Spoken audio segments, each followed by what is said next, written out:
All right, guys, here we are at chapter 14, our very last chapter of the Lemonade War. I've got myself a nice cold glass of lemonade for our last chapter. I've enjoyed reading this with you so much. I would have enjoyed it more if I had been able to read it to you in person, but I hope you've enjoyed this book.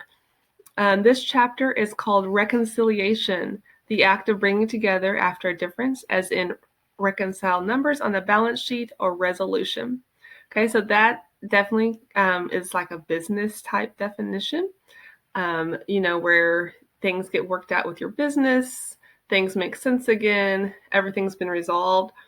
But you can also have a resolution with a person if you have been in a war with a person and you come together, settle your differences, and things get resolved, which I'm hoping that happens with Jesse and Evan. All right, so at the end of the chapter, I want you to be able to figure out if the major problem in the story is solved and why or why not. All right, here we go, our last chapter. Grab some lemonade if you want, and I'll see you at the end. Come on, you two, Mrs. Tresky called up the stairs. If we don't go now, there won't be any room on the grass. We're coming, shouted Evan, sticking his head out of his room. Jessie was sitting on his bed, and he was trying to get her to go to the fireworks. She had her lockbox on her lap and a mulish look on her face. Just say it's a tie, said Evan. Come on, Jess. This whole thing is stupid, and you know it. It's not a tie unless it's a tie, said Jessie, knowing she sounded like a brat, but not being able to stop herself. How much have you got? Mom's waiting, said Evan. Put your dumb box away and let's go to the fireworks. How much have you got? Evan tensed up his fingers as if he were strangling an invisible ghost. Nothing, okay? I've got nothing. Look. He turned his pockets of his shorts inside out. Jessie looked skeptical. You can't have nothing. You must have made something. Well, I had expenses, so I ended up with nothing. Okay, are you happy? You win. Evan sat on the edge of the bed, looking at the floor. Jessie felt her heart sink. You spent all your money on mix for your lemonade on wheel stand? Jessie asked. All of it? Evan nodded. Jessie felt like crawling under the bed and never coming out. It didn't pay off so good, she whispered. There were a few bugs in the system, said Evan. That's a joke Jessie would have loved, he thought, before the war. Now it was all just money and numbers and bad feelings. There was no room for laughing. Oh, said Jessie, her voice the size of an ant. She stared down at the box on her lap. I've got...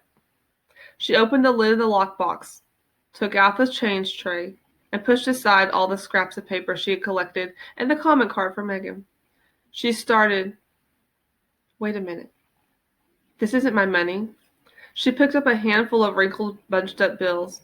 Evan lay down on the bed and covered his head with his pillow. Jessie counted the money quickly.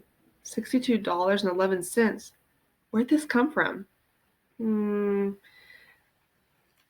my mommy, said Evan from underneath the pillow. What? Said Jessie. Take that dumb pillow away. I can't understand what you're saying. She hit the side of his legs for emphasis. It's my money, he shouted, still through the pillow. It was $103, but then I spent $41 on a lemonade on wheel stand, so now it's just $62. Your money? But where's my money? Evan pulled the pillow away from his face. His eyes were closed. His nose pointed at the ceiling. He folded his arms across his chest like a dead man. I took it. Well, give it back, said Jessie. This time she hit the side of his leg for real. I can't. It's gone. He lay as still as a 3-day-old corpse. Gone? Gone where? Jessie was shrieking now. Never in her life had she worked so hard to earn money. Never in her life had she had more than $100 in her hand. Never in her life had she had a friend who trusted her like Megan had. I don't know. It was in my shorts pocket, and then I played basketball with the guys, and then we went to Jack's house to swim, and I took off my shorts and borrowed a suit, and when I went back to change, the money was gone. He sat up and faced his sister. I'm really sorry. In a real war, you fight. You fight with your hands and with your weapons. You fight with anything you've got because it's a matter of life and death. Jessie felt the loss of her hard-earned money like a death, and she ripped into Evan with all the power in her body. She punched him. She kicked him. She threw her lockbox at him. She wanted to tear him up into little pieces. Evan didn't try to pin her, though. It would have been easy to do.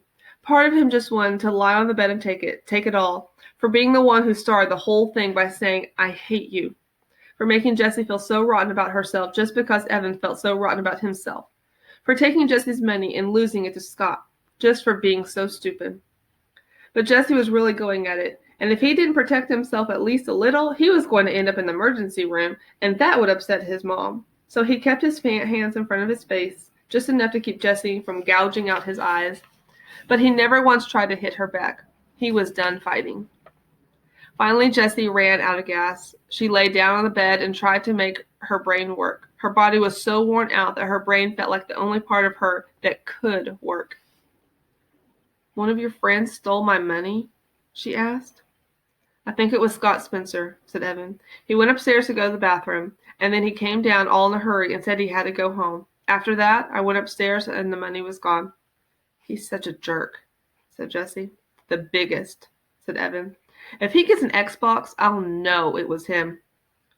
"It was a lot of money," said Jessie, feeling tears start to spring from her eyes and run down her face.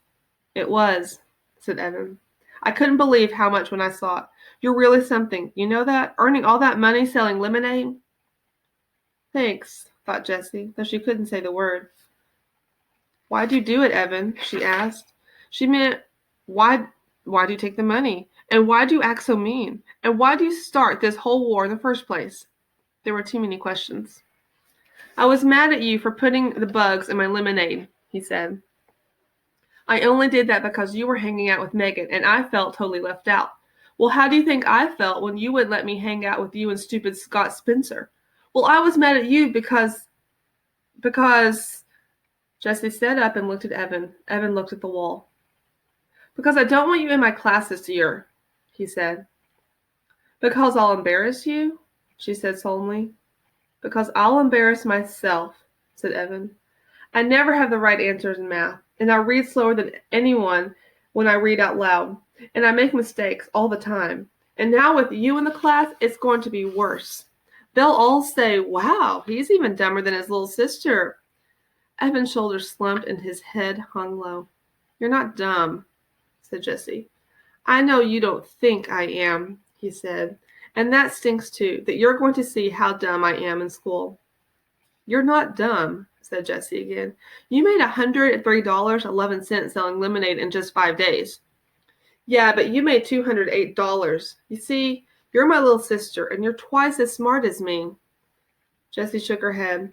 "Half that money is Megan's. She just gave it to me to give to the Animal Rescue League. I only made $104. Evan slumped. "Really?" Jessie nodded yes. "So you made $104 and I made $103.11, said Jessie. "So it really was a tie," said Evan.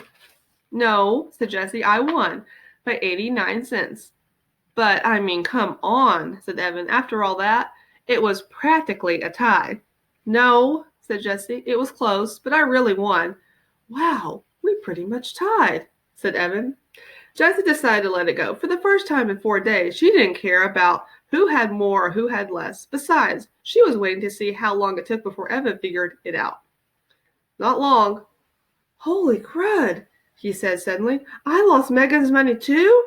$104 of her money. Oh, crud." He threw himself back on his bed and covered his face with both arms. Neither of them said anything for a long time. Finally, Jessie broke the silence. "I'm really sorry I put the bugs in your lemonade." "Thanks," said Evan. "I'm sorry I took yours and Megan's money." "We shouldn't have done any of this," Jessie said, waving her hand at the money on the bed. "It ruined the end of summer." "Yeah, the whole summer's been crud," said Evan. "Not the whole summer, just the last 5 days. Remember we went to Bar Harbor and we swam at the pond?" Jessie couldn't stand Evan thinking the whole summer together had been crud. "Yeah, but I think the last 5 days kind of cancels all that out, said Evan. I can't believe I have to tell Megan Moriarty. She likes you, said Jessie. Evan sat up surprised. Really? Yeah, said Jessie. I don't get it either, but she's always asking what you're doing and if you can play and stuff. Why do you think she does that? Cool, said Evan, smiling. So you guys are friends? Yeah, said Jessie. We're good friends. Okay, then. So she'll be coming over here to play and stuff, right? That's cool. You're weird, said Jessie. Yes, I am, said Evan. There was another long silence. The late summer light in Evan's one-window room had faded to black, but neither one of them wanted to turn on a light. It was nice sitting there, just the two of them, in the cool darkness. An afternoon breeze had kicked itself into a gusty wind, and the shade on the window tapped out a steady beat that was pleasant and reassuring. This war was stupid, said Jessie. Evan nodded in the dark. Just then they heard the sound of thunder booming in the distance, then more and more until the whole house shook. The fireworks, shouted Jessie. Oh, snap, said Evan. Jessie and Evan raced down the stairs. At the bottom they found their mother sitting on the last step watching the sky through the sliding screen door. Why didn't you call us? Said Evan. We're missing the fireworks, said Jessie. Oh, I feared whatever the two of you were talking about was more important than a fireworks show. Mrs. Tresky turned to look at the kids. Did you work it out? Evan and Jessie nodded just as a Roman candle exploded in the sky. Not a bad seat, said Mrs. Tresky, patting the step. Enjoy. For 20 minutes the night sky was alive with wagon wheels, party-colored dahlias, and whistling glitter palms. Evan, Jessie, and Miss Tresky sat watching, silent but for the occasional ooh and ah that seemed to escape from their lips like hissing air from an overblown tire. When the last of the fireworks boomed and then faded, Evan, Jessie, and Mrs. Tresky sat in the darkness waiting.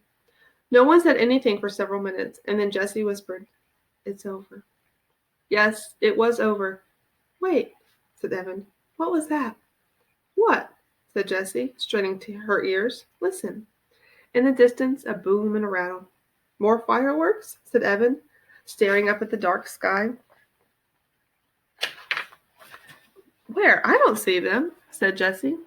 All of a sudden, the sky split in two as lightning sliced the night. An explosion of thunder rolled through the house, rattling the windows and pictures on the wall. Rain poured from the sky as a gigantic faucet had been twisted on.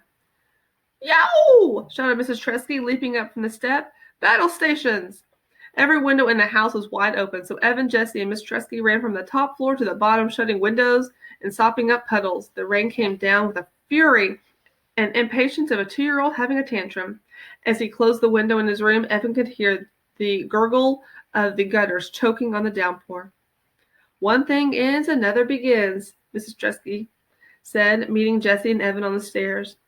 She raised her index finger like a wise philosopher. Fireworks, rainstorm. Jessie raised her index finger. Summer, school. Evan raised his index finger. War, peace. They laughed together because it was silly, the three of them acting like they were wise philosophers sitting on the stairs. That night, before she closed her door, Jessie whispered to Evan, who was already in bed, Hey, I've got an idea about getting Megan's money back. And that is the end of the Lemonade War. So, is a major problem solved? Well, Evan and Jessie are getting along again. They finally understand why the other person was upset, which no one really, this whole war started because of kind of misunderstandings and different perceptions of events. So everything is clear. They're happy again. And they've got a day before they go back to school. So I really hope you enjoyed this book. I enjoyed reading it to you. So, The Lemonade War. Bye, guys.